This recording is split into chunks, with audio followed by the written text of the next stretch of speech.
640 कोटी टंका एक बजेट प्रस्तुत होईची डीपीआर प्रस्तुत होईची एवं ता मध्य मंजूर पाइबा अवस्था रे अछि एवं खूब 3 मास भितरे तार टेंडर प्रक्रिया मध्य होई जिवो या हेले तळे जो माने जीवा आसीवा करूचंती विभिन्न साई को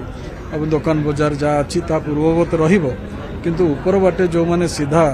जिबे पारादीप से माने सीधा हमर ओएमपी छक पाखरु ऊपर रास्ता रे सीधा चली जाई परिबे ये गोटे बड़ कार्य आम कटक सहर रे कंजेशन दूर करबा पई सहायक हो मो तो प्रथम 4 वर्ष तळु कहितली हमर बस स्टैंड टी ओएमपी रे हवा दरकार थिला ताकू जिद रे गोटे पाखरे आनी की कले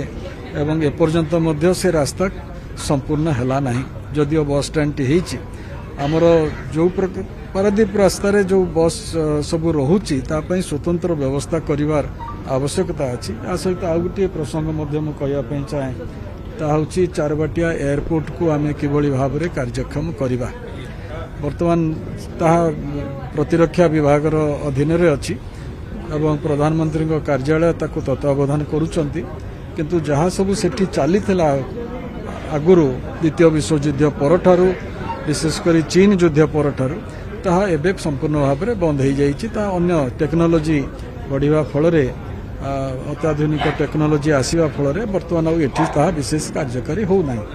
सेति पई एते विराट विमान बंदर एठी अछि एवं कटकर चौदार अंचल रे अछि ताकू आमे कार्गो हब करबा पई एयर कार्गो हब करबा पई एवं सिविलियन विमान जमती एठी आसी पारिबो से व्यवस्था करबा पई मैं राज्य सरकार को से दिन मुख्यमंत्री को अनुरोध करथिले एवं गत काली पर दिन मो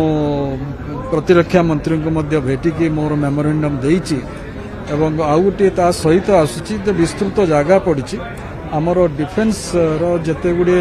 वर्तमान कारखाना होउची विभिन्न जगार से प्रकार किसी कारखाना मध्य आमे से चारबाटिया अंचल गोटे पोर्सन रे मध्य करि परिबा विमान बंदर पाई अनुमति मध्य मिलिले आमर एठी मध्य आउरी सुविधा हबो कारण भुवनेश्वर धीरे धीरे कंजेशन हवा अवस्था को आसी गलानी सिट पई मु भाबुची कटक चौद्वार रे से चारबाटिया एयरपोर्ट को आमे विमान बंदर करि पारले को बड़ कार्य।